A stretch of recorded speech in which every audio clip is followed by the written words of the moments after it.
જય શ્રી કૃષ્ણ મિત્રો, નિત્ય સત્સંગમાં આપ સૌનું સ્વાગત છે। આજે આપણે સાંભળીશું દુર્ગા સપ્તશતી અધ્યાય 6 અને 7। જો આ વિડીયો તમને પસંદ પડે તો લાઈક અને શેર કરી ચેનલને સબસ્ક્રાઇબ જરૂરથી કરજો। આગળના અધ્યાયમાં આપણે સાંભળ્યું કે ભગવતી દેવી અને શુંભ અને નિશુંભના દૂત વચ્ચે સંવાદ થાય છે।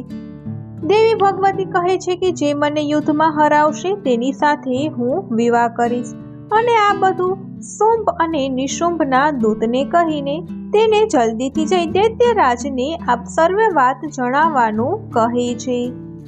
તો હવે આપણે સાંભળીએ દુર્ગા સપ્તશતી અધ્યાય 6 ધૂમ્રલોચનનો વધ। ઋષિ બોલ્યા, હે સુરથ રાજા, દેવીના આવા વચનો સાંભળી ક્રોધે ભરાઈ સુગ્રીવ પર્વત ઉતરી ગયો ને દાનવરાજ શુંભને સર્વ હકીકત સંભળાવવા લાગ્યો।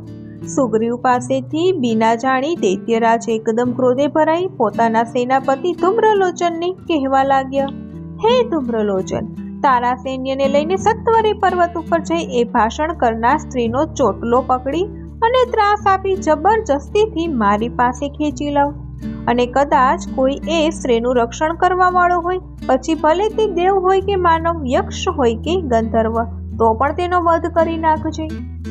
આમ શુંભની આજ્ઞાથી ધૂમ્રલોચન 60,000 દૈત્યોની સેના લઈને ચાલ્યો। ઋષિ બોલ્યા, આમ શુંભની આજ્ઞાથી ધૂમ્રલોચન 60,000 દૈત્યોની સેના લઈને ચાલ્યો। હિમાચલ પર્વત ઉપર આવી દેવીને જોતા જ ઉગ્ર સ્વરે બોલવા લાગ્યો કે, હે દેવી, તમે શુંભ નિશુંભ પાસે ચાલો। હે દેવી, જો તમે રાજી ખુશીથી અમારા રાજા શુંભ પાસે નહીં આવો તો હું તમને જબરજસ્તીથી લઈ જઈશ। દેવી બોલ્યા, દૈત્યરાજે મોકલેલા હે બળવાન સેનાપતિ, તું સૈન્ય સાથે આવ્યો છે એટલે તું મારા વાળ પકડીને મને લઈ જઈશ તો પણ હું શું કરી શકવાની છું? ઋષિ બોલ્યા, દેવીના આવા બોલ સાંભળતા જ ધૂમ્રલોચન દેવી તરફ ખસી આવ્યો, પરંતુ દેવીએ ક્રોધથી અગ્નિજ્વાળા યુક્ત હુંકાર કર્યો કે એ હુંકાર માત્રથી અસુર બળીને ભસ્મ થઈ ગયો। ધૂમ્રલોચન બળીને ભસ્મ થયેલો જોઈ અસુર સેનાએ દેવી ઉપર બાણો, શક્તિ અને પરશોનો વરસાદ વરસાવ્યો। ત્યાં તો દેવીનો સિંહ ભયંકર ક્રોધમાં આવી અસુર સેના ઉપર ત્રાટક્યો ને સેનાનો નાશ કરવા લાગ્યો। સિંહે કેટલાકને પંજા ફાડી નાખ્યા, તો કેટલાકનો મુખેથી નાશ કર્યો, તો કેટલાક ઉપર કૂદીને નાશ કર્યો, તો કેટલાકને પોતાના હોઠથી ખેંચ્યા, કેટલાકના પેટ પોતાના નખ વડે ચીરી નાખ્યા, તો વળી કેટલાકના પંજાના મારથી મસ્તક જુદા કરી નાખ્યા, પોતાની કેશવાળી ધોણાવતો કેટલાકને હાથ વિનાના કર્યા, તો કેટલાકના મસ્તક ભેદી નાખ્યા, તેમજ અન્ય કેટલાક દૈત્યોની છાતી ચીરી તેમનું રુધિર પીવા લાગ્યો। આમ ક્ષણવારમાં ક્રોધે ભરાયેલા દેવીના સિંહે આખી દૈત્ય સેનાનો કચ્ચર તાણ કાઢી નાખ્યો। પોતાના સેનાપતિ ધૂમ્રલોચનનો નાશ થયેલો જાણી તથા દેવીના સિંહે પોતાની આખી અસુર સેનાનો નાશ કર્યો જાણી અસુરરાજ શુંભ એકદમ ક્રોધમાં આવી ગયો અને ચંડ તથા મૂંડને આજ્ઞા કરી, હે ચંડ, હે મૂંડ, તમે બંને મોટું સૈન્ય લઈને ત્યાં જાઓ અને તે સ્ત્રીને અહીં લઈને આવો। તેના વાળ પકડીને કે દોરડાથી બાંધીને તમે ના બને તો તેને શસ્ત્રોથી હણો, તે દુષ્ટ સ્ત્રીનો નાશ કરજો તથા તેના પેલા સિંહને પણ મારી નાખજો, પરંતુ તેમ કરતા જો એ સ્ત્રી જીવતી પકડાય તો તેને મારી પાસે પકડી લાવજો। ઇતિ શ્રી દુર્ગા સપ્તશતી ધૂમ્રલોચન નામનો 6ઠો અધ્યાય સંપૂર્ણ।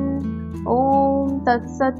તો મિત્રો, આ હતો દુર્ગા સપ્તશતીનો અધ્યાય 6 ધૂમ્રલોચનનો વધ। હવે આપણે સાંભળીએ દુર્ગા સપ્તશતી અધ્યાય 7 ચંડ અને મૂંડનો વધ।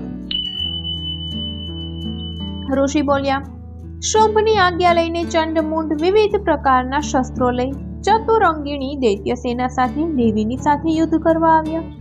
એ બધા દૈત્યોએ હિમાચલની ઉપર સિંહની સવારી કરેલ મંદ મંદ હાસ્ય કરતા દેવીને જોયા। જગદંબાને જોતા જ રાક્ષસો તેમને પકડી લેવા પ્રયત્નો કરવા લાગ્યા। કેટલાકે ધનુષ તૈયાર કર્યા, તો કેટલાક તલવાર તાણીને દેવી સામે ખસી ગયા।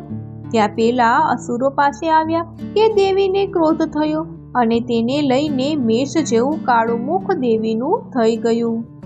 ક્રોધના આવેશથી દેવીની ભ્રુકુટી મધ્યથી વિકરાળ દેખાવાવાળા કાલિકા દેવી પ્રગટ થયા, જેમના હાથમાં વિચિત્ર પ્રકારનું અસ્ત્ર ખંટવાંગ ધારણ કરેલું છે. ગળામાં મુંડમાળા છે. વાઘનું ચામડું જેમના દેહ ઉપર ધારણ કરેલું છે.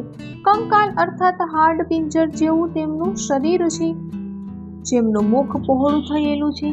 જીભ બહાર નીકળી લપકારા મારી રહી છે. લાલ આંખો ભયાનક લાગે છે. તેમના હુંકાર માત્રથી 10 દિશાઓ ગાજવા લાગી. એવા કાલિકા દેવી અસુર સેનાની સામે દોડી જઈને અસુરોનો સંહાર કરવા લાગ્યા અને તેમનું ભક્ષણ કરવા લાગ્યા. હાથીનું રક્ષણ કરનાર હાથીનો મહાવત તથા તેનો સવાર વીર યોદ્ધા ઘંટા વગેરેને એક હાથે પકડીને મહાકાળી પોતાના મુખમાં મૂકી તેમનું ભક્ષણ કરવા લાગ્યા. વળી રથનો સારથી તથા રથના ઘોડા સહિત બધાને પકડી મુખમાં નાખી દાંતોથી ચાવવા લાગ્યા. વળી એકને વાળ પકડી પછાડ્યો તો બીજાને ગળેથી પકડ્યો તો વળી ત્રીજાને પગે દબાવી કચડી નાખ્યો તો કોઈને છાતી દબાવી ભાંગી નાખ્યો. ચંડમુંડે નાખેલા પોતાના શસ્ત્રો દેવીએ પોતાના મુખમાં ખેંચી લઈ અને ક્રોધમાં દાંતોથી ચાવી નાખ્યા. આમ અતિ બળવાન દુષ્ટ અસુરોના આખા સૈન્યનો મહાકાળી સંહાર કરવા લાગ્યા. કેટલાકના ભૂખા કરી નાખ્યા, કેટલાકનો આહાર કર્યો, કેટલાકને મારીને નાશ કર્યો. કેટલાક દેવીના તલવારના ઝાટકે ઉડ્યા તો કેટલાક ખંડવાંગથી હણાયા તો કેટલાક દાંતથી ચીરાઈને નાશ પામ્યા. આમ ક્ષણવારમાં તો અસુર સેનાનો કચ્ચડ ધાણ કરી નાખ્યો. આ જોઈ ચંડ નામનું દૈત્ય મહાકાળીની સામે શસ્ત્ર ઉગામી દોડ્યું અને દેવી ઉપર બાણોનો ભયંકર વરસાદ વરસાવ્યો ને દેવીને ઢાંકી દીધા. તો મુંડે પણ ચક્રોનો મારો કરી દેવીને ઢાંકી દીધા. ઘટાદાર વાદળોમાં સૂર્ય કિરણ પ્રવેશ કરતા હોય તેમ બાણો અને ચક્રો દેવીના મુખ પ્રવેશતા શોભવા લાગ્યા. પલકવારમાં બધા બાણોને ચક્રોનું દેવીએ ભક્ષણ કરી ગયા અને પછી અતિ ભયાનક અવાજે દેવીએ ગર્જના કરી અને હાસ્ય કરવા લાગ્યા. અને ત્યારે તેમના વિકરાળ મુખમાં રહેલા દાંત અતિ ભયાનક દેખાતા હતા અને ક્રોધાવેશમાં હમ હમ બોલતા હાથમાં રહેલ મોટું ખડક ઉગામી ચંડ તરફ દોડ્યા અને ચંડના વાળ પકડી તેનું મસ્તક ઉડાવી દીધું. ચંડને ધરતી ઉપર પડેલો જોતા તેનો ભાઈ મુંડ દેવી સામે શસ્ત્ર લઈને દોડ્યો, પરંતુ દેવીએ અતિ ક્રોધ કરી તેને પણ હણી નાખ્યો. પોતાના મોવડી ચંડને ધરતી ઉપર પડેલો જોઈ બાકી રહેલા અસુર સેના ચારેય દિશામાં વેરણ થઈ ગઈ. પછી ચંડમુંડના છેદાયેલા મસ્તક પોતાના હાથમાં લઈ કાળિકા દેવી ચંડિકા દેવી પાસે આવ્યા અને કહેવા લાગ્યા, હે દેવી ચંડિકા, આ મહાઅસુર ચંડ અને મુંડને હણી હું આપને અર્પણ કરું છું. શુંભ તથા નિશુંભને હવે આપ રણને વિશે હણજો.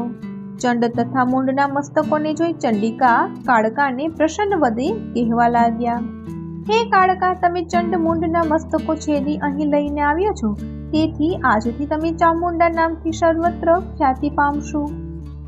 ઇતિ શ્રી દુર્ગા સપ્તશતી ચંડમુંડ વધ નામનો 7મો અધ્યાય સંપૂર્ણમ. ઓમ તત્સત. તો મિત્રો, આ હતો દુર્ગા સપ્તશતીનો અધ્યાય 7 ચંડ અને મુંડનો વધ. જો આ માહિતી તમને પસંદ પડી હોય તો વિડીયોને લાઈક અને શેર કરી ચેનલને સબસ્ક્રાઇબ જરૂરથી કરજો. જય શ્રી કૃષ્ણ.